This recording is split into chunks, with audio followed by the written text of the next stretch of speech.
Questo è l'aspetto fisico, era l'etere che invadeva con dei testi, ma con dei testi patafisici. Per me era tra Marinetti, il dadaismo di Marinetti e Andy Warhol, la pop art. Vi faccio degli esempi. A un certo punto cantava, ma seriamente, non con ironia. C'era l'uomo dell'organetto che vendeva un biglietto blu, c'era scritto ti voglio bene, ma non era la verità. Ma che cazzo vuol dire? Il giorno dopo sentivo TPT, cosa fai?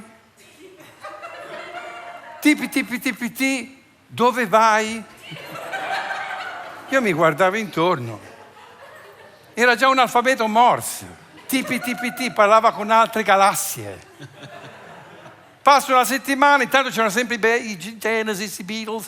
Parte Orietta Berti, no, finché la barca va, lasciala andare.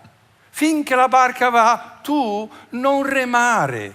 Finché la barca va, stai a guardare. E fin lì seguivi la logica del racconto. Esce dal porticciolo con una barca con dei problemi. Un po' va, un po' non va. E poi ti arrivava la mazzata. Quando l'amore viene, un campanello suonerà. Orietta, siamo in mezzo al mare. Soggetto, predicato. Verbo.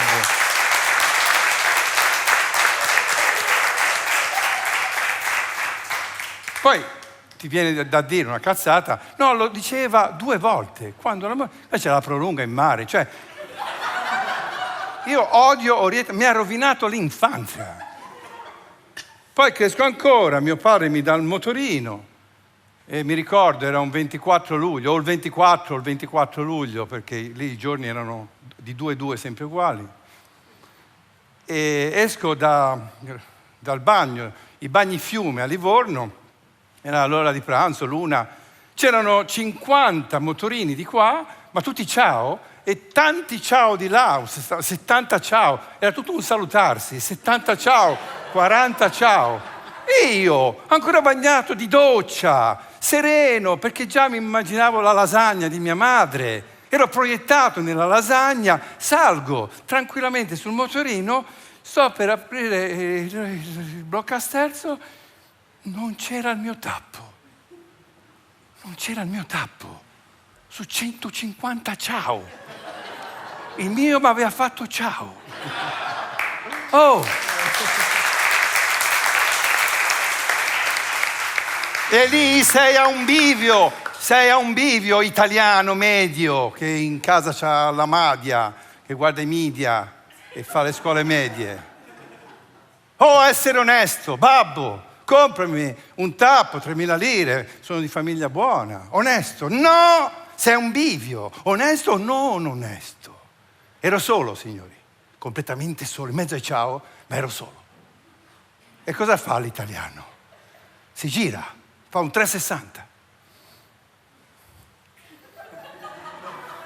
E se il 360 funziona, ovvero non c'è nessuno, la tua coscienza si spegne. Tu non ci sei, ma ci sei. Io ho fatto così. Senza guardare. Io sono colpevole. Ho rubato un tappo a un ragazzino come me, una persona onesta che andava a scuola, aveva la fidanzatina, faceva calcio. Io gli ho fregato un tappo. A effetto domino, era nel 71, 72, ci siamo fregati il tappo a vicenda per tutta Italia, fino all'83. L'ultimo col ciao era a Reggio Calabria, col ciao così, sulla spiaggia. Mi guarda e mi fa, e io? E tu l'hai preso nel culo. E senza tappo.